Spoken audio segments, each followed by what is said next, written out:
Bismillahirrahmanirrahim. Students, Assalamualaikum. This is biology class for grade 9 and we are doing chapter number 7 and bioenergetics. In this we have done about photosynthesis and today we are going to do the next topic, that is the mechanism of respiration. ये करने से पहले मैं आपको फिर से एक major difference जो फोटोसिंथेसिस और रेस्पिरेशन में है वो बता दूं कि photosynthesis is the making of food using the energy from the foodstuff and converting it into ATPs and ADPs और जो respiration है that is the you can say breakdown or oxidation of glucose to get energy to perform different activities of organism like growth, reproduction, endocytosis, exocytosis, all these. तो the process of mechanism जो है वो उसमें बहुत complex reactions हैं, तो उसको easily understand करने के लिए जैसे कि हमने पहले भी किया कि रेस्पिरेशन जो है टू टाइप्स की है, एरोबिक और anaerobic. Aerobic that happens in the presence of oxygen and anaerobic that takes place in the absence of oxygen. अब इसको समझने के लिए रेस्पिरेशन के मैकेनिज़्म को कि एक्चुअली हाउ दिस हैपन, हम एरोबिक रेस्पिरेशन को लेंगे जिसमें कि ऑक्सीजन यूज़ होती है. और क्या है कि एरोबिक रेस्पिरेशन एक कंप्लीट कंटिन्यूस रिएक्शन है, प्रोसेस है. इसका क्या मतलब है कि जैसे मैंने कहा कि डिफरेंस क्या था एरोबिक और एनारोबिक में, एक तो प्रेजेंस और एब्सेंस का डिफरेंस है ऑक्सीजन का. सेकंड कि जो एरोबिक रेस्पिरेशन है उसमें जो ग्लूकोज है converts in completely two molecules of 3 carbon pyruvic acid, और उसमें ऑक्सीडाइज होता है. फाइनल प्रोडक्ट जो है उसका कार्बन डाइऑक्साइड होता है और एनर्जी है, वाटर प्रोड्यूस होता है.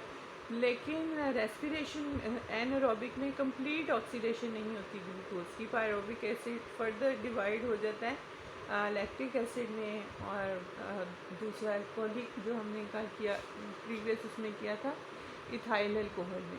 ठीक है, तो ये तो उनका वैसे डिफरेंस था. अब इस प्रोसेस को इजीली अंडरस्टैंड करने के लिए इसको 3 स्टेजेस में 3 फेजेस में आप कह सकते हैं डिवाइड कर दिया गया है. फर्स्ट है ग्लाइकोलिसिस, फिर आ जाता है क्रेब्स साइकिल्स और फिर electron transport chain. First of all we will go through the glycolysis. ये कहाँ होती है और इसमें ऑक्सीजन इन्वॉल्व है या नहीं होना है.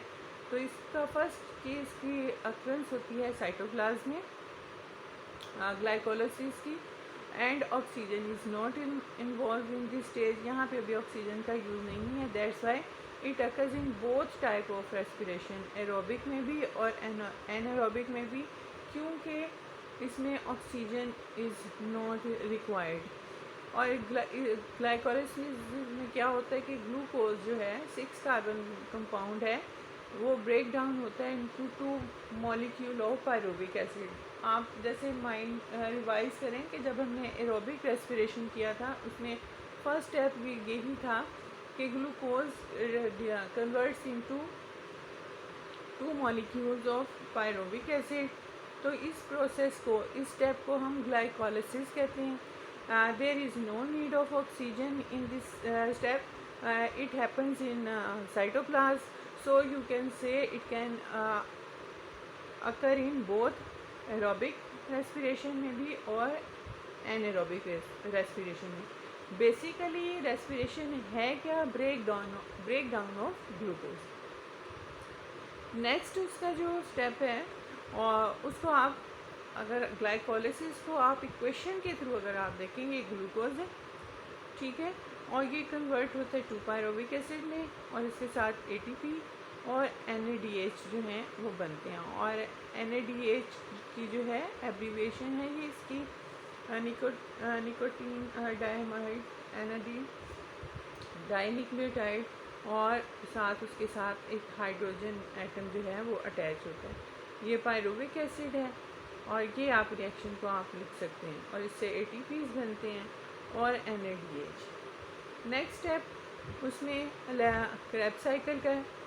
क्रेब्स साइकिल में मॉलिक्यूल्स जो हैं पायरुविक एसिड के वो कम्प्लीटली ऑक्सीडाइज होते हैं। जब कंप्लीट ऑक्सीडेशन होता है तो इसका मतलब है कि वो किस में कन्वर्ट हो जाएगा, कार्बन डाइऑक्साइड में, एटीपी में, NADH में और FADH2। FADH क्या है?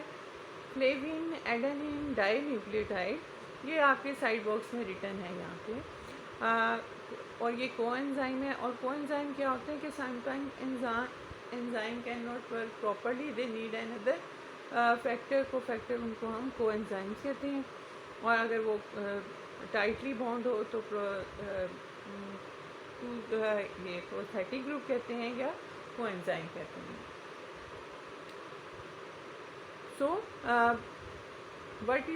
what happens in Krebs cycle? The pyruvic acid molecules are completely oxidized along with the formation of ATP, NADH and FADH2 before entering the next step. और वो next step कौन सा है? Krebs cycle. Pyruvic acid is changed into two carbon compound called acetyl coenzyme A. आप ये देखें, ये आप इस रिएक्शन को क्रेब्स साइकिल में देखेंगे कि पायरुविक एसिड जो है एसिटाइल कोएंजाइम में कन्वर्ट हुआ है और उससे ये तीन चीज़ें जो हैं वो यहाँ पे बन जाती हैं। और ये कोएंजाइम है जैसे कि ATP, NADH, FADH2। So tomorrow we will do the last phase और last stage, electron transport chain. So keep in mind what happens in glycolysis and Krebs cycle. This is the oxidation of glucose into two molecules of pyruvic acid. It is called glycolysis. Next is the Krebs cycle. उसमें pyruvic acid convert होता है acetyl coenzyme में और ये carbon dioxide, ATP, NADH और FADH2 produce होते हैं। So that's all for today. Always keep smiling. Have a nice day. Allah Hafiz.